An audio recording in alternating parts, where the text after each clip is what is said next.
Good morning, my fellow patriots. Fernando Rivera here again. Today is Wednesday, September 25th. Well, I'm probably gonna regret this, but I've already come out as far as my past, so I might as well tell you a little bit about me, or a little more about me. I was born August 17, 1971, St. Francis Hospital, Hartford, Connecticut. My parents, both Puerto Rican. My mother was 20, my father was 17. I'll move along, Hartford, Connecticut has always been slightly ghetto. I mean, they try to fix it up over the last 10, 15 years, but it's always been ghetto. There's always been gangs. There's always been drugs. Dirty cops, and it's a small city. Hartford, Connecticut is a small city, but being raised there, it seemed big to me. We had 3 high schools and 1 tech high school. Hartford Public High, Buckley High, which is the one I went to. Weaver, which is more the north end, and then Goodwin Tech, I think it was called. I don't remember. And the middle school, Cork Middle School, which is where I went to, was like out of a scene of a movie. It was ghetto as shit. I mean, holy crap. Fights every day.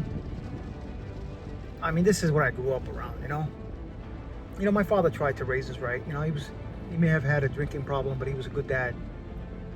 Always made sure we went out. Always made sure we didn't do nothing stupid, because I don't know if anybody my age, growing up in my type of lifestyle, the warning was the belt folded together and the smacking. Let me tell you, that was the scariest sound growing up. Hey, my father tried to make sure we had good grades in school. If we didn't have good grades, the belt whip, yeah, back then you could do that. Anyway, growing up, I had my idols. I had Bruce Lee, Chuck Norris, Sho Kosugi, which was a ninja guy. I've always been to the martial arts. My father enlisted me in Taekwondo when I was like 8 or 9, because I was sort of bullied. Not that I was bullied. Only because my dad and my parents used to just, when they used to buy us clothes for school, they used to buy, not the expensive stuff. We never lived in the projects. So, my parents always tried to make have us live in a decent area. Moved around every couple of years, because if it seemed weird, they would move. Try to keep us away from the BS. So I was made fun of, but it was only so much I could take. Where I would try to fight back. Got my ass whooped a few times. That's why I enlisted into Taekwondo. I had my father enlist me into Taekwondo. I begged him. I cried. He finally put me in there. Did Taekwondo for a few years. Got into a few fights, middle school, and I won most of them. That's, like I said, middle school, Cork Middle, and there were gangs back then, everywhere. Anyway, high school, this is where everything happens. This is where the shit hits the fan. When I was in high school, the school I went to, Buckley High, was the fashion school of Hartford, Connecticut. I'm talking about everybody was there to try to show off what they looked like, their clothing, and a lot of the high school drug dealers had better cars than the teachers. And at the time, at that age, I wanted to be like them. I wanted to have a nice car with a nice system, with big rope dookie, gold chains, and gold teeth. This is back then I used to listen to rap. It was Eric B. and Rakim, Cool G Rap, and Polo. That's some good rap back then. And I wanted to be like them. So, I got associated with a few of these guys. And even in high school, I was slightly bullied, but I got into a few fights, and I showed them I wasn't one to be bullied. But still, I wouldn't dress like everybody else, because my parents did the shopping for us still. But I didn't care. I didn't give a shit when I was in high school. I just wanted to be like everyone else. So I got involved with some people that sold drugs and try to, do what I got to do to hustle up and make a little extra money to try to dress like everybody else. Around this time that I was doing this, my father got into a car accident. Someone died. And they changed our lives forever. Made it even harder. We had a house that my father was building up, a really nice house, south end of Hartford. And we had to sell that. Father was in a wheelchair for a couple of years. I was trying to help. My father couldn't work. They said he'd never walk. But I still dabbled in drug dealing, and I wasn't the best dealer because I was always paranoid. I grew up around, my cousin was a cop, had a few other family members that were cops, some military. So yeah, my cousin knew. He used to see me once in a while. I'm like, get out of here. Stay away from bullshit. I never listened. Till one day I got arrested. I was like 16, I believe. I saw cops coming. I was in New Britain, Connecticut. And I threw the drugs behind me when I saw the car. And they saw me throw them. So they found them, arrested me. My father bonded me out. Paid for a lawyer. I ended up doing like 30 days. 35 days and 1 year probation, whatever it was. It's a long time ago. I got out, did my probation. I kind of liked the way the money was. So I talked to my dad about getting involved. And, with much fighting and whatever, he invested some money. And, we did our thing. We made a little money. Then I was arrested. Again. It's whatever. So, I ended up getting arrested. I'm probably in succession, probably saying it, or whatever, and not in complete order, but I did a little over a year. After 13, 14 months, I went into a halfway house. Halfway house in Connecticut is pretty much a work release program where you pretty much give an itinerary from 8:30 to 12, you go job searching, and then from 1 to 4 or 5, and you have to get a pre-approved list of the places you're going to go. You have to come back with a paper stating that the manager signed that you had filled an application, and they verify it.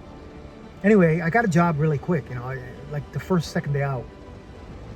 Yeah, maybe because I'm well-spoken. Everybody else there was mad at me because they were there for a month or two and they couldn't find a job. Honestly, it's because they were taking advantage of the 2-3 hours that they had out on the street to visit family, their girlfriends, whatever.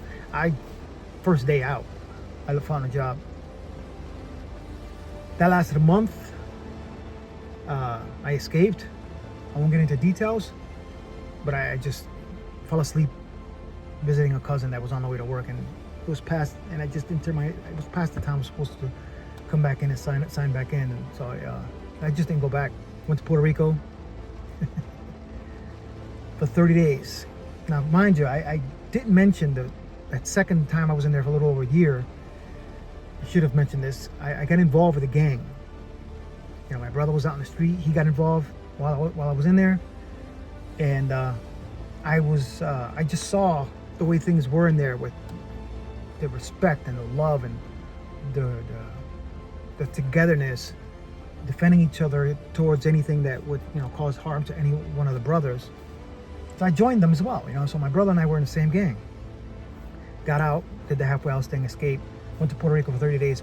While I was in Puerto Rico, apparently there was a gang war, a street war that happened between the gang I was involved and the Latin Kings. Big war. I'm talking about people died left and right. It was the year of ridiculous terror, gang terror in Hartford, Connecticut. You could look it up, man. It was like Dan Rather had a special on it. It was the gang I was involved with. It was called Los Solidos, the solid ones. And the gang I was involved with were the joining of two gangs from the 80s. One was Savage Nomads, the other one was Ghetto Brothers. Ghetto Brothers were red and black, Savage Nomads were blue and white. They put together red and blue, and that was the Solidos colors. Happy face, sad face was our logo, or our insignia, whatever you want to call it. Got several tattoos of that. Big one on my stomach. I thought that was cool at the time. Anyway, when I was in Puerto Rico, big war broke out. Like I said, you know, many people I grew up with killed, dead, you know. I came back from Puerto Rico right in the height of the war. And as I said yesterday, you know, I was really a stickler for rules, so I knew all my stuff. You know, I knew all my shit. So I was respected. You know, people looked up to me. Gang members. War, like I said, there was a war going on. I was doing what I had to do. I had a position in the gang. For a few months, I had a warlord position, where I was pretty much a sergeant at arms, whatever you want to call it. You know, I personally never did anything myself, but I may have suggested certain things happen. No deaths, not like that, just other things, but I won't get into that. But there was one night I remember, just actually what changed my life forever, where I got a call, and you know, at the time I carried a pistol. You know, at that time everybody had a pistol, everybody had a gun, especially if you were a gang member during war. And I got a call, and they said, "Hey, Fernando, I had just come from a Hartford meeting with the high-ranking members.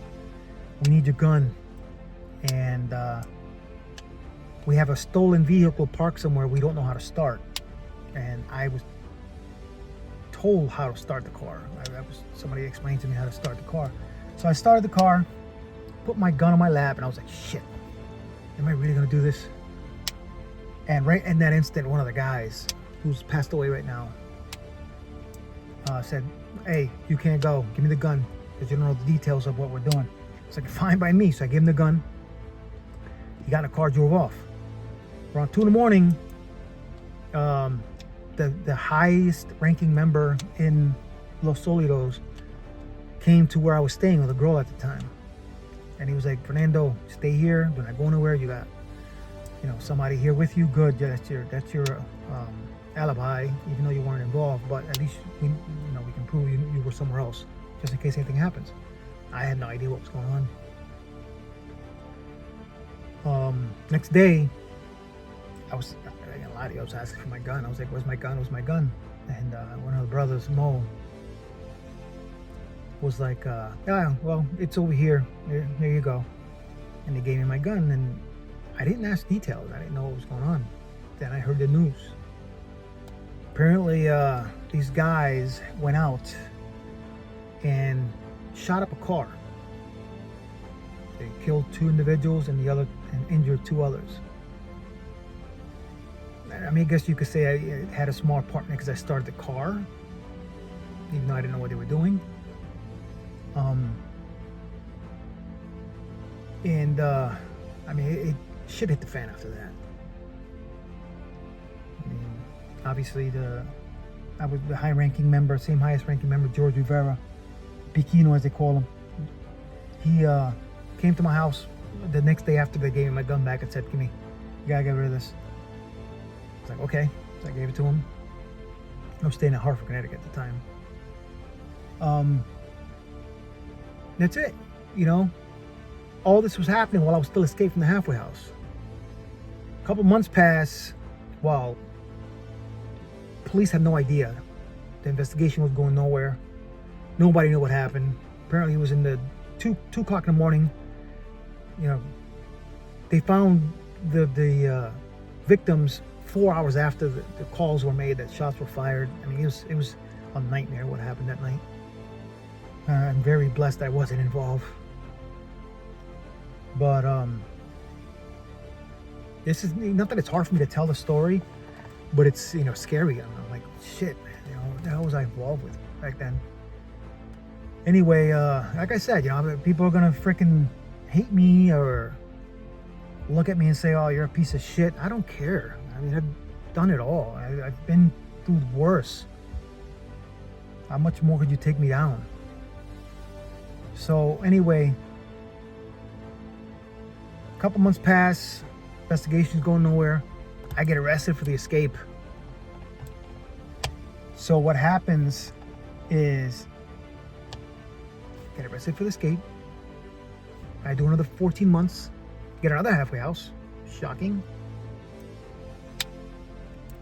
and was actually surprised I got another halfway house. But I finished the halfway house. I got a job, you know what I'm saying, saved some money, came out, and my way of thinking this time was a little different. You know, I was, being that I was who I was, people respected me, and I actually came out of prison a high-ranking member in general, like for the whole state. So no matter where I was, I didn't lose that position. Because the way the gang worked was, you know, you had your security, your executive committee members, which were, you know, president, vice president, and so forth. First star, second star, you know, all the way to 5 stars. There were executive members that kept their position no matter what. Then there were regular committee members, which were committee members for the chapter they were in, Hartford chapter, the Britain chapter. Well, I was executive first star, so no matter where I was, I held that position. That was given to me by our godfather, as they called him, over the phone. You know, he called me from federal prison. He's doing life. It's Fernando. I know who you are. I know your shit. I know your history. This is who you are. You can delete or take out any president of any chapter and replace them. Do whatever you want. Right now, you're the only one that's out, and right now you're the highest ranking member out there. Everybody else is in prison.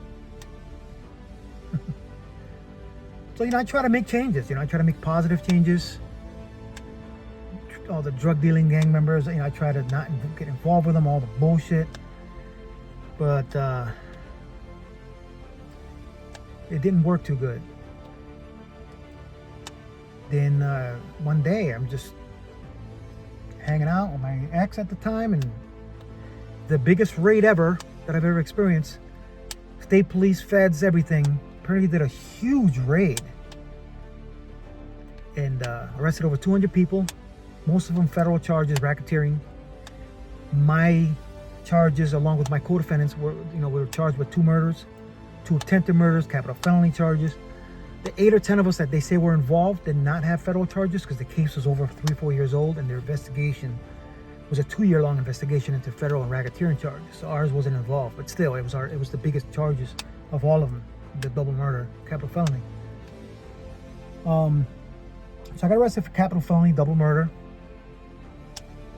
It was the scariest moment I've ever experienced in my life, being arrested for something I know. I didn't pull the trigger, you know, I wasn't in the car. Yeah, I gave him my gun and I started the car, but I had no idea what these guys were gonna do. Maybe, you know, in the back of my head, I knew something was gonna happen, but what can I do? You know, I was ignorant and whatever. I don't know what else to say about that. You know, do I regret it? Yeah, fuck yeah. I regret a lot of shit in my life, but I can't change the past. I can only change now and try to make my future better. But anyway, get arrested for that. You know, I told one of the stories of the correction officers and all that stuff about the racism and all that yesterday. It was during that time. I was fighting this case for about 2 years, $2 million, $3 million bond. They were treating us like we killed the president. I mean, we had police escorts after we went to court. We made a big deal of us, you know. I find out later that one of the victim's father was a cop. So I was like, shit. You know, and then while I was in there fighting the case, I was finding out more details of the case, what happened, the lies that were told to get us arrested, because, you know, it wasn't 8 of us involved in this actual murder. Now, they had somebody saying that 8 of us were shooting. They had a guy lying, saying that all 8 of us were shooting over the hood of the car and mask and screaming. It wasn't. I wasn't there. 4 or 5 of the guys that were arrested for this, they weren't there. 2 of them were out of the city, and they were charged. I had no idea what was going on. They were charged with this crime. And it was a crazy experience, you know. But while I was in there, I kept doing what I had to do, you know. I mentioned the thing with the correction officer. I had to defend myself a few times. I had to, you know, deal with certain individuals that thought they could take advantage of me. I didn't kill anyone, I didn't stab anyone, but, you know, I'm a martial artist, so I know how to defend myself. I know how to do what I have to do. So finally, a couple of the guys got convicted, got 160 years each or more. Maybe 2 or 3 guys, because they separated us. I'm telling you, the trial was a circus. You know, it's 2-3 years of freaking shit show. I mean, you know, I've never seen anything like this. I mean, you could write a movie about this thing. One of the lawyers was amazing, and he was an alcoholic, so he didn't have his license. They gave his license back. He got into a car accident. Coincidentally, he died, so they had to replace one of the lawyers. One of my other co-defendants' brother-in-law was drafted by the New England Patriots, so he helped him pay for his lawyer. He was the only one that had to pay a lawyer. They were charging like 150 grand for the case. None of us could afford lawyers. We all had public defenders. We all know how good we all know how good they are. So, 2-3 years passed. A couple guys got convicted. That scared the shit out of me. My public defender was like, "Listen, man, I got a deal for you. Since these guys got convicted and they separated the case, that's a lot of money the state doesn't really want to spend in several different trials. So they're willing, since they got 2-3 guys on convictions, they're willing to offer you 20 suspended up to 10 with 5 years probation for conspiracy to commit murder, and they'll drop the murder charges." At first I was like, fuck no, I don't know, I want to go to trial. I was not there. Their case had holes, more holes than Swiss cheese. It was ridiculous, the amount of lies that I saw, the contradictions between this report and that. I was like, I could beat this. I got this. I wasn't there. And after 2-3 visits to court, about to get ready for trial, one day my lawyer just said, "Listen, man, do you really want to take a chance and get life, spend the rest of your life in prison and then some?" I was already in there 3 years. I said, "You know what? Nah. You know what? Screw it. I've already been in 3 years. I'll be out in a couple years. Couple years more, whatever. 7 more years or less if good time and all that, good behavior." So I accepted the time. I accepted the plea bargain. 20 suspended after 10 with 5 years probation. And it's funny because the day that I went in there was supposed to be the day of jury picking. My mom was there, and she was expecting me to start trial with a suit. They brought me a suit. Instead, what happened was she saw her son come out, still in the jumpsuit, shackled head to toe, with extra security guards, pleading guilty to conspiracy murder and getting the sentence that I agreed to. She lost her mind. She didn't know what to do. She didn't know what to say. I finally, when I got back to prison that night, I called her and she was like, "Oh my God, what happened?" She was crying on the phone. And, I was like, "Mom," I explained to her, "Mommy, these other guys got life and they didn't even have that much stuff on them. So I did not, want to risk that. Would you rather me be in prison for the rest of my life or just be out in a couple years? So it's whatever. It's not like I already have a felony on my record. How much worse can this get, So she accepted that. So, here I am sentenced. And as I mentioned the other day, I was a SRG, Security Risk Group, known gang member, no high-ranking gang member. So it was a little different. Once you hit population, they treat you differently. You're in your cell 23 hours a day in a SRG specific correctional facility where everyone there is considered a gang member. And you have to do a bunch of programs and BS to be able to get out of this status on the computer, as they call it. Once you get out of that, then you go into general population. And in prison, that's general population. So you can get a job in there and all that. As an SRG, you can't do none of that. You're eating your cell.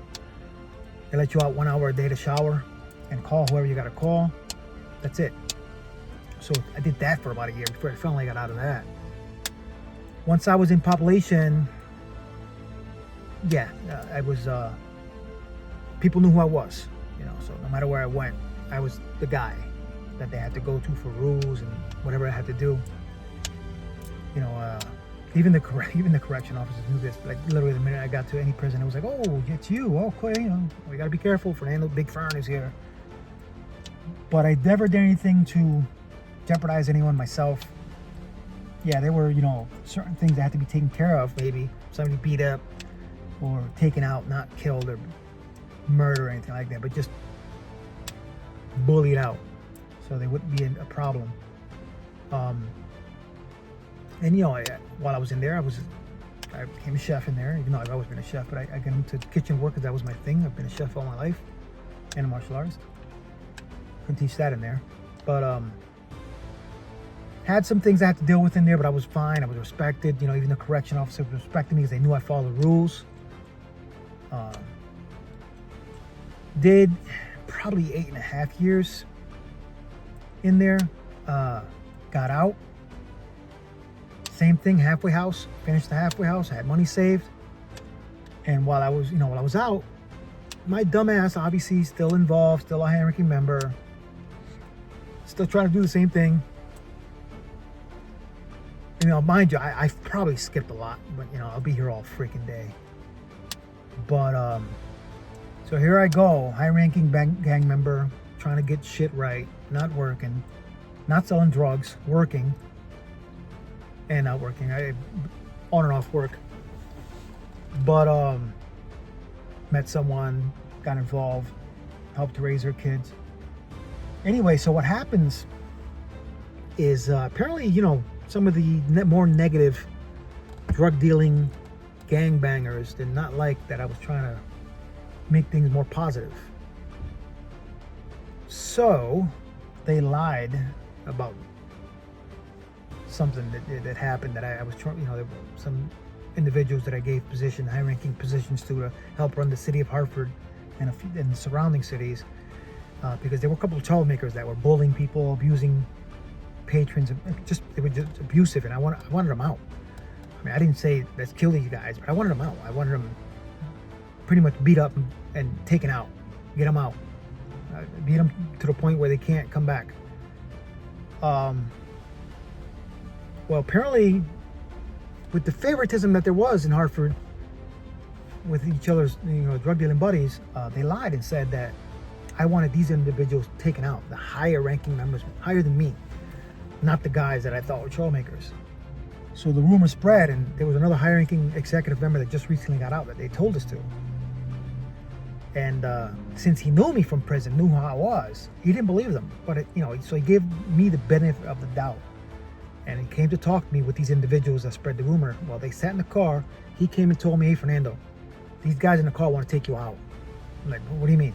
Because they said you were saying you want to take out the Godfather. You want to have someone take out the Godfather so you could take over the family. I was like, "Dude, that's not what happened." I told him what happened. And he believed me. But still, he sold drugs. They sold drugs. I didn't. I didn't want the drugs involved. So obviously they didn't want proper procedure. He wanted to, just do it right. So he was like, "Well, listen, I'm going to put you on suspension until further investigation." I was like, "Fine by me." So that happened. So what did I do? I was like, screw this. I wrote the Godfather. I wrote him. I wrote the other higher ups. And I was like, I gotta get out of Connecticut before something happens to me. So I moved to Massachusetts, not that far. But I moved to Massachusetts, Worcester, Mass. While I was in Worcester, Mass, got a job and just staying away from all the bullshit. And one day I'm walking by this insurance company, and I was like, "Oh, cool, we need car insurance, whatever." But the cool thing about it is that the insurance company was connected to a karate school. The guy who owned the insurance company owned the karate school, American Kempo Karate. So I started taking karate. And then after a month or two, he needed someone who would help him work, so I worked for him. I worked for an insurance, small, family-owned insurance agency, and was a student of his. I was there for a couple of years, but while I was there, I'm a big UFC fan. I was watching UFC. Yeah, I'm old. I was old at the time still. I was like, wow, I like to do this. This looks like fun, being that I was a badass going out trying to fight it. I knew how to defend myself. I was like, I could do this. So while I was taking karate, moving up in the ranks, and doing my thing, someone called me and said, "Hey, you signed up for a fight." I was like, "Yeah, hell yeah." So I went. I was like 260 pounds at the time. I was not a slob, but I was pretty fat. So got to near Boston somewhere, I forgot what it was, and I got to the place. It was a cage. I was like, "Oh my god, I'm gonna be in the cage. This is awesome." Had some real corny Muay Thai pants and some ankle wraps or whatever the hell they were. They gave me the gloves. Fought this guy who was like heavier than me, big guy. He was a heavyweight, and I won my fight. I I mean, I just spinning kicked his stomach, bounced off his stomach, fought for a minute or two, threw a few blows, got on the floor. Apparently he got tired before I did because I found myself punching him while he was in turtle position. He tapped out. Won. Holy shit, I won my first fight. I was excited. Went home. They called me 2 weeks later and said, hey, I was so excited about this whole thing. I started training more, I was like, I got to do this more. I like to do this. So they called me 2 weeks later and said, you want to fight again? Same area. And I was like, yeah, hell yeah. So they, gave me my opponent, another heavyweight. I got to the event the night that I was supposed to fight. In a pre-fight meeting, I hear one of the promoters say, hey, when you finish your fight, go to the back office to get paid. I was like, what? We get paid for this? I asked the guy next to me. He was like, yeah, bro, you're a pro now. Yeah, of course. I was like, shit, I didn't know that. They owe me money. So I went to the back. I was like, dude, I won my fight last time. I mean, I didn't know I get paid for this. Oh, yeah, Fernando, yeah, we got a check for you. $300. Got a $300 check for winning my first fight. Anyway, I got my ass whooped that night. Because no matter what training I did, I wasn't an MMA fighter. I was just a martial artist. This guy was a fighter. Got rear naked choked. Second fight, lost. I was like, you know what? I can't do this. It's heavyweight. Hell no, I'm not fighting these big ass dudes. So I started training even harder. I joined MMA school, did more cardio. I went from 260 to like 190. And not just on my own. I did my thing. I wanted to do it. But in the middle of all this thing, I got a call from a promoter in Ohio who had an opponent who pretty much was undefeated. So I guess he needed some tomato can to beat up. So he called me. I had 1-1 record. So he called me and said, hey, you want to fight? I'm like, yeah, what's up? Well, we'll pay you this much and this much. We'll pay hotel and everything. You be in the main event. And but you gotta lose weight. Actually, I skipped a part. I am so sorry.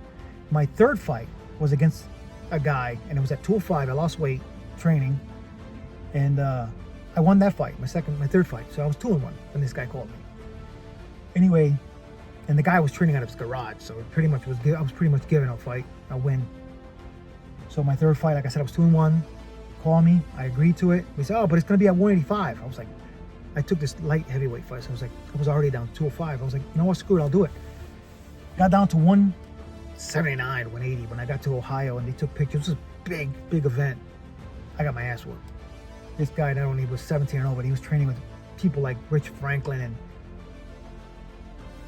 I forgot the other guy's name, George something. Anyway, they were fighters. They were MMA fighters. I was just a martial arts guy who loved UFC and trained with other guys that love UFC and a little bit of training here and there in an MMA gym. So anyway, I lost my fourth fight, so I was 2-2. While doing this, I had a promoter in Massachusetts that liked me a lot. I trained at his place, and he used to hold events. He used to always give me guys to beat up. Won 3 fights under this guy, under his promotion. Anyway, while I won these fights in Worcester, Mass, I befriended some police officers. They were like, they were fascinated with my past and where I've been and what I've done to change what I had to do. And they were like, dude, you kicked ass. Well, that's awesome. Good fight. I won. Hey, give me a call. You know what I'm saying? Maybe we could talk about some things. So obviously I was training. I had some friends call me up to do some security and some bouncing. I did that. Did that for about a year or two. And finally, when I finally got around to talking to this police officer, he was like, listen, this, he was SWAT, and he was a gang member, gang task force in Worcester, Mass. He was like, hey, listen, I want to get this approved, but I think we have something here. I think, if you want, you can help us. We'll take you to youth prisons and schools and talk to kids about staying away from gangs and drugs and all this stuff, from your experience. And I did it, and they paid me for it. I was on the payroll. I did it once a month for about a year, a couple times in youth prisons, a couple times in high schools, a couple times in events, and I enjoyed that. It felt so good to try to make a difference. Then, and I'm not even talking about relationships here, so that's neither here nor there. But as things progressed, like I said, I cut a lot out, but that's the gist, the short of who I am. Been there, done that. Obviously, I moved to Florida. Still not interested in politics. Didn't care, didn't give a shit. Didn't affect me. That's the way I used to think. Moved to Florida. I was actually gonna fight, training to fight. A couple years after my last fight, I wanted to fight, and that's why I was training in Fort Lauderdale area. Then I met someone, got married. They changed my mind, so I retired. And I've just been, doing what I had to do, you know what I'm saying? Started teaching karate on a personal level. Opened up a school for a few months, didn't work out. So I had to leave that. I've been a chef this whole time I've been in Florida, working different jobs. I've been in one job actually 7-8 years. Another job 2 years, and now my third job, because I'm struggling right now. Things are hard, and I don't have 1 or 2 full-time jobs. I have 3 part-time jobs. I don't have kids, but with this day and age, this shit's hard. And like I said, I wasn't a political political guy, until COVID. And one of my bosses was like, "Why do you hate Trump?" Because I hated Trump, and I didn't really care for the person as a person. I just thought he was an asshole. And why? Because I used to watch CNN, especially during COVID. They made it look like it was a zombie apocalypse coming, or it was the end of the world with the COVID little thing in the bottom, scrolling thing, how many people died. My sister and I said it the other day, we're preparing for a zombie apocalypse. But, as I said, during COVID, my boss was like, "Dude, you gotta wake up, man. Just pay attention, look around. You're a smart dude." And I did, and I realized that these liberal media hacks lie. They lie. All the shit I used to believe about Trump, about conservatives, about Republicans or the right, were all lies. Even to this day, when I listen to the liberal media or any Democrat trying to make these pointers about Trump, and the stuff they say about him are so false. I mean, how stupid can anyone be to believe this shit? But anyway, that was my story. I'll get into all this stuff, like about a bunch of stuff. I want to talk about so much, it's ridiculous. I mentioned yesterday, Hispanic Lives Matter. I'm glad it doesn't exist, because I'd be the first one trying to fight against that. A few topics I'd like to get into, little by little. Hopefully, I'll start growing a little bit, get a little following, answer some of your questions. I apologize for being as brief as I possibly could, because I'm telling you right now, I miss so much. But there's certain things I don't feel comfortable talking about, especially on video. If you want to ask me, I'll tell you. You can write a book about the shit I've been through. Make a movie out of it. What the? Anyway. As I said, I'm rambling again. Hey, listen, guys, I apologize for all the silence moments or the cuts or whatever you want to call it. This is a one-take video. I'm literally one take, recording in my car, editing, putting the end in the beginning, and then putting it out the same day. I'm hoping I grow. I'm hoping I get a few people follow me. I'm hoping people ask me questions. Anyone want to talk to me? I'm an open book. I'm an open book. And my reason for doing this, I said the other day, there are convicted felons out there that could get their rights back. They could. They're not violent offenders or whatever, and they just don't. Also, it ain't just them that I'm trying to focus on. Their family, ex-convicts, family members, ex-convicts, friends that could vote that don't because of them, or because of them not telling them to, or for whatever reason. So this is more like a blanket thing. It ain't just ex-convicts I want to get involved with or help. It's ex-convicts surroundings, people around them, either in the ghetto or the city or in the towns. Somebody needs to push these people to vote in the right direction, conservative, Republican, whatever you want to call it, but not the Democrats. We gotta, get their minds off. We need welfare. We need the government. We won't survive without it. Bullshit. I've slept in my car. There were moments in my life or I broke up with someone, and instead of going with my mom or visiting a friend, I would stay in my car, live out of my car, go to work, you know, go to the gym, take a shower at the gym after working out, and then go back to work, and you know. But I've never been an alcoholic. I've never used drugs. Yeah, I smoked weed here and there before, but even then, I'm scared of smoking weed. I don't like to be at a stoplight or a stop sign for an hour thinking it's gonna turn green. That ain't me. It's scary. Plus, you know, seeing other people, like my dad, which I didn't get into, was he got into drugs. You know, it affected a lot of other things. You know, almost died. You know, my parents separated after 20 years of marriage. My father's married to someone else. My mother is single. She lived here in Florida. My father's up north. And ever since that accident, my father's been going through a lot. His own battles. He's blessed. He's still alive. He says it all the time. He thinks he's gonna go every day. It's a funny guy though. My father's one of the funniest guys ever. You know, he always says when a doctor asks him how he's doing, he says, "I'm doing like shit. I don't feel good." Because he tells me the day he says, "Oh, I feel great," that's the day he's gone. So he tells him he feels like shit all the time. But anyway, I'm rambling again, and I apologize. Please reach out to me. Please wake the hell up if you're not already awoken. But I mean that in the right term. I don't mean be woke with this LGBTQ cult or this Democrat liberal bullshit that they keep spreading, and all the bullshit that they spread about Trump. I mean, come on, man. I'm an ex-convict, ex-gang member. I had a crazy life, which I haven't even shared all of it here because it's just, I'm telling you, it's too much. And here I am. I'm in love with Trump. I love Trump. Trump loves this country. He's a real American, a real person. You know, it's funny, people talk shit about him being mean tweets. He's a true American. He's one of us. That's how we talk. He talks, even as a billionaire he says what a lot of us are thinking. That wouldn't say it because they're a politician. Bullshit. Politicians ain't saints. They're gonna act like us. They're gonna swear when they're gonna do what they gotta do. He is the most realist. You know, the gang I was in, the solid ones, that man is solid. I'm not saying he's a gang member, I'm just saying he is solid. He is one solid, true red, white, and blue American, and enough of that. Please stick around. Reach out to me. We'll talk. Any questions? I may get further into another detail as I get better with this, because I'm kind of like a virgin to this, recording myself and putting myself out there.